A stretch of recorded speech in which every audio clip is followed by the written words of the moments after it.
नहीं, अटैक तो पहले भी होते रहे, मैंने बताया ना 122वां अटैक था। लेकिन और ये नहीं कि सरकार का कहना नहीं था ना कि सरकार कहती है कि सेफ हाथों में, सेफ हाथों में। सरकार तो कहेगी हम लोग पूरी कोशिश करेंगे सेफ हाथों के अंदर। सेफ हाथ का मतलब है कि यदि हमारी तरफ कुछ करेंगे तो हम भी उसका जवाब देंगे। पाकिस्तान हमारा दुश्मन कंट्री है, एनिमी कंट्री है, और एनिमी था, है और रहेगा। इसलिए एनिमी को सही ढंग से टैकल करने का, जवाब देने का समय अब आ गया है। और पूरा वर्ल्ड इस चीज के लिए शायद तैयार होगा कि जिस तरह से अमेरिका ने जवाब दिया, पाकिस्तान को, लादेन को मारा, हिंदुस्तान भी उस तरह, जो चाहे सैफुल्ला खान या जो भी टेररिस्ट ग्रुप से जुड़े हुए लोग हैं, उनके ठिकानों पर जाकर उनको नेस्तनाबूद किया जाएगा, उनको समाप्त किया जाएगा। नमस्कार, मैं साहिबा और आप सभी का स्वागत है न्यूज़ 1+ में, जो सत्य, साहस और सेवा के साथ सिर्फ सच दिखाता है।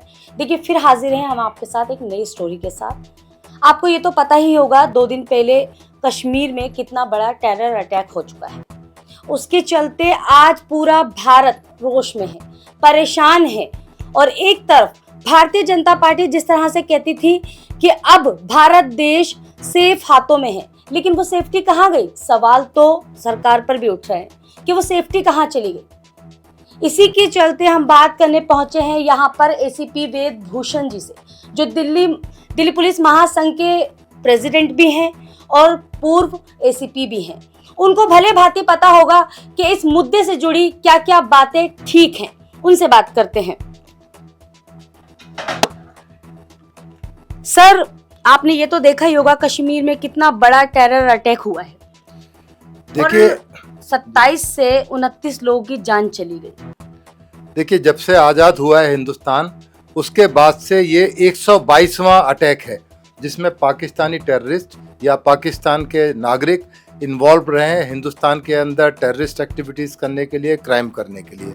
परंतु ये चूँकि पुलवामा 2019 के बाद में ये एक बहुत बड़ा अटैक है, और ये अटैक ऐसे टाइम पर होते हैं, कुछ ना कुछ कोइंसिडेंट होता है।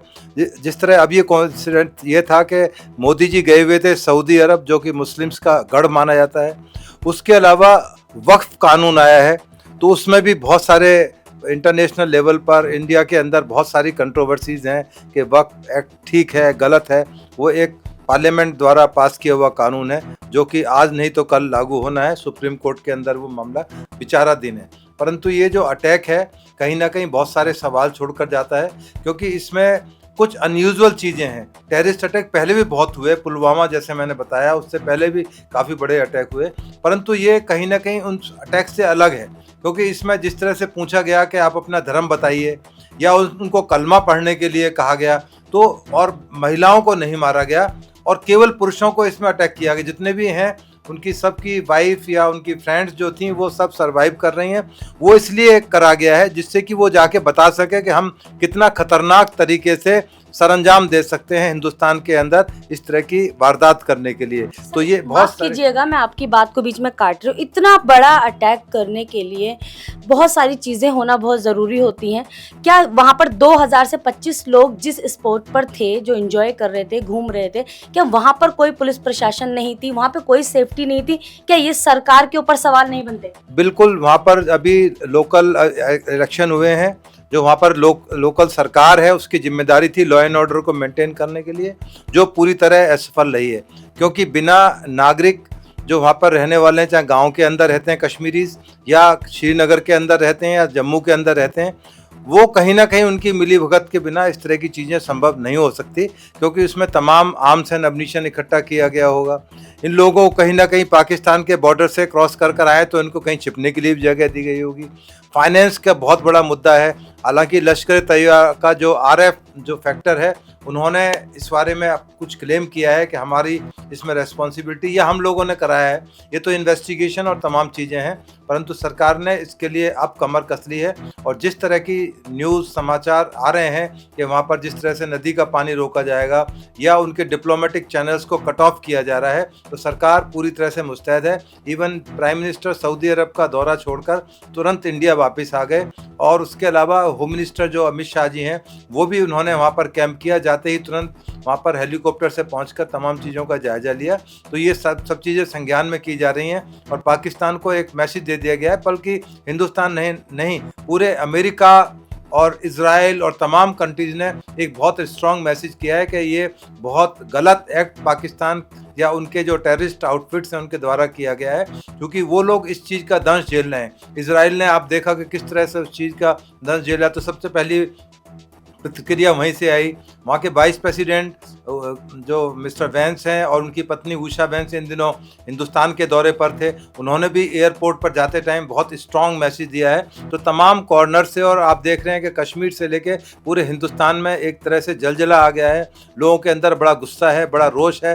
लोग चाहते हैं जल्दी से जल्दी हम रिटेलिएट करें और पाकिस्तान को एक मजबूत जवाब दें, क्योंकि इसमें CCS की मीटिंग भी हुई है। तमाम जितने भी अजीत डोभाल हैं और तमाम NSA और तमाम जितनी मशीनरी है उनको गियर अप किया जा रहा है, और पूरा विश्वास है कि सरकार इस बारे में, जिस तरह से पुलवामा के बाद में उन्होंने एक स्ट्राइक किया था, तो ये दोबारा से एक बहुत मजबूत स्ट्राइक किया जाएगा पाकिस्तान के अंदर जाकर। आपने देखा कि लादेन को मारने के लिए अमेरिका ने पाकिस्तान के अंदर घुसकर मारा था। जो लोग भी इसके लिए आइडेंटिफाई होते हैं, जो ग्रुप है, तो सरकार इसके बारे में जरूर एक माकूल जवाब जल्दी ही पाकिस्तान को देगी कि यदि आपने दोबारा हिंदुस्तान के अंदर इस तरह की एक्टिविटीज़ करने की कोशिश की तो उसका अंजाम बहुत बुरा होगा। इसलिए थोड़ा सा और वक्त का इंतज़ार करते हैं। तमाम तैयारियां की जाती हैं, तमाम असेसमेंट किए जाते हैं, इंटरनेशनल नज़रिए को समझा जाता है कि कौन हमारे सपोर्ट में है, कौन हमारे खिलाफ हो सकता है। क्योंकि जिस तरह से पहले सर्जिकल स्ट्राइक हुआ था तो बहुत सारे कंट्रीज़ ने उसको ठीक माना, कुछ कंट्रीज़ की अपनी अलग एक स्टैंड था, अपनी अलग राय थी। इवन यूनाइटेड नेशन जो पूरे वर्ल्ड की एक संस्था है, वो भी इन तमाम मुद्दों पर अपनी एक राय रखती है। तो तमाम चीज़ों का एक आकलन किया जाता है, उसके बाद में इस तरह की तमाम चीज़ों को सरअंजाम दिया जाता है। सर, मेरा सवाल एक और भी बन रहा है। मैं जानना चाहती हूँ, जिस तरह से आपने देखा होगा कल कर्नल बख्शी चिल्ला चिल्ला कर कह रहे थे कि अग्निवीर योजना के बाद से भर्तियां होना कम हो गई, क्या ये भी एक मुद्दा हो सकता है? क्योंकि भर्तियां हो नहीं रही हैं जब से अग्निवीर योजना नहीं, इसका अग्निवीर योजना से कोई ताल्लुक नहीं है। ये केवल एक टेररिस्ट एक्टिविटीज़ है।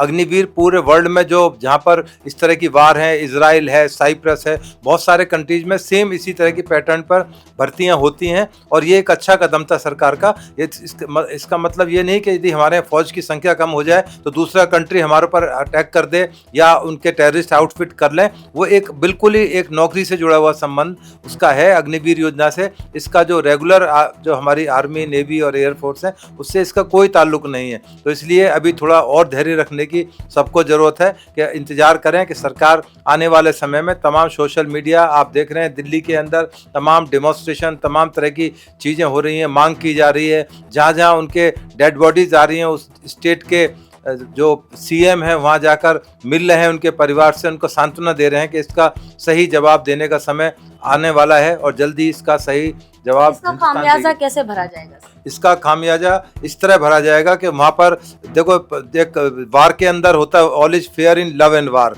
तो जंग के अंदर खून का बदला खून होता है। यदि उन्होंने हमारे 26 आदमियों का जो बेगुनाह थे उनका यदि कत्ल किया है, बेगुनाह लोगों को मारा है, तो कम से कम उसका 10 गुना आदमी उनको, हिंदुस्तान को उनके छटपटाहट के लिए छोड़ने चाहिए, तभी एक स्ट्रॉन्ग मैसेज जाएगा। तो उम्मीद है कि सरकार बहुत बड़ा कदम उठाएगी और जल्दी ही उसके आपको जो निशानात हैं दिखने शुरू हो गए हैं। सर, ये सवाल जो सरकार कदम उठाएगी, क्या ये कदम पहले नहीं उठाने चाहिए थे? क्योंकि मैं वापस से एक बात रिपीट कर रही हूँ, सरकार ने कहा 2014 में कि अब भारत देश सेफ हाथों में है, लेकिन उसके कुछ ही समय बाद पुलवामा अटैक हो जाता है, जो कि बहुत बड़ा अटैक होता है। नहीं, अटैक तो पहले भी होते रहे, मैंने बताया ना 122वां अटैक था। और ये नहीं कि सरकार का कहना नहीं था ना कि सरकार कहती है कि सेफ हाथों में, सेफ हाथों में। सरकार तो कहेगी हम लोग पूरी कोशिश करेंगे सेफ हाथों के अंदर। सेफ हाथ का मतलब है कि यदि हमारी तरफ कुछ करेंगे तो हम भी उसका जवाब देंगे। और ये नहीं है कि आखिरी इसके बाद जंग खत्म हो जाएगी। पाकिस्तान हमारा दुश्मन कंट्री है, एनिमी कंट्री है, और एनिमी था, है और रहेगा। इसलिए एनिमी को सही ढंग से टैकल करने का, जवाब देने का समय अब आ गया है, और पूरा वर्ल्ड इस चीज़ के लिए शायद तैयार होगा कि जिस तरह से अमेरिका ने जवाब दिया, पाकिस्तान को, लादेन को मारा, हिंदुस्तान भी उस तरह, जो चाहे सैफुल्ला खान या जो भी टेररिस्ट ग्रुप से जुड़े हुए लोग हैं, उनके ठिकानों पर जाकर उनको नेस्तनाबूद किया जाएगा, उनको समाप्त किया जाएगा, जिससे कि एक बहुत स्ट्रॉन्ग मैसेज भारत सरकार दे सके, और इसके बारे में पूरी उम्मीद है। अब जिस तरह से सर पुलवामा अटैक हुआ उसके बाद से लोगों को सरकार ने एक संवेदना दी कि हाँ ठीक है अब ऐसे अटैक नहीं होंगे, लेकिन फिर एक ये अटैक हो जाता है, बहुत बड़ा अटैक है जिससे 27 से 29 लोगों की जान जा चुकी है। लेकिन अब क्या सरकार कहेगी लोगों से, क्या सरकार के ऊपर लोगों का भरोसा बन पाएगा वापस से? बिल्कुल भरोसा बनना ही चाहिए, क्योंकि यदि अब भी हम संगठित ना हो पाए तो कभी संगठित नहीं हो पाएंगे। इसके लिए तमाम ऑल पार्टीज की मीटिंग बुलाई जा रही है कि भाई आप लोग भी अपनी राय अपनी व्यक्त करें, क्योंकि ये मैं फिर बता रहा हूं कि ये लास्ट अटैक नहीं है। इसके बाद सैकड़ों साल तक जब तक ये हमारा दुश्मन हमारे साथ है, हालांकि दुश्मन इतना छोटा सा दुश्मन है कि यदि हिंदुस्तान चाहे तो इसको बर्बाद कर सकता है। बर्बाद तो अपने आप से हो रहा है, अपने कारणों से हो रहा है। तमाम दुनिया के अंदर उनको आतंकी स्टेट की कैटेगरी में रखा गया है, परंतु यदि हिंदुस्तान ने कोई बहुत निर्णय ले लिया तो जिस तरह से बांग्लादेश और पाकिस्तान अलग हो गए थे उस तरह से पाकिस्तान तो बटने की कगार पर है। जो अफगानिस्तान से उनके जो बॉर्डर्स पर लगे हुए स्टेट हैं वो तो आज नहीं तो कल अलग होना है। पर यदि हिंदुस्तान ने कोई बहुत बड़ा अटैक पाकिस्तान के ऊपर कर दिया तो पाकिस्तान हमेशा के लिए समाप्त हो जाएगा, इसका वजूद नक्शे से उड़ जाएगा दुनिया के।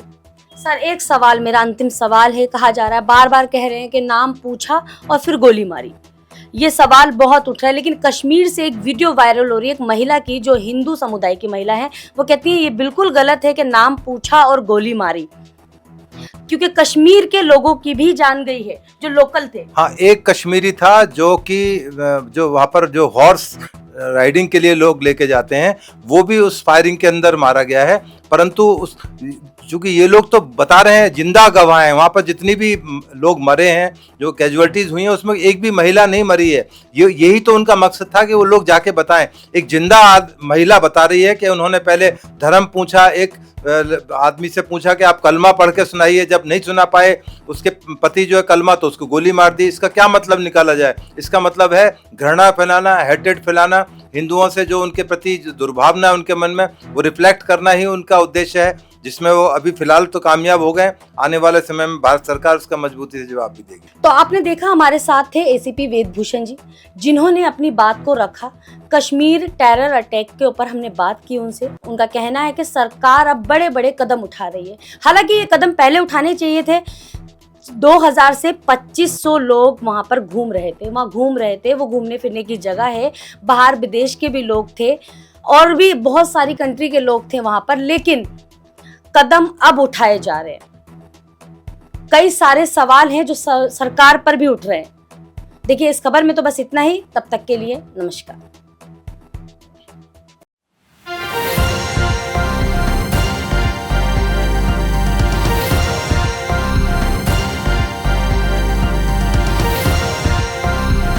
आप देख रहे हैं न्यूज़ वन प्लस, हर वक्त हर खबर।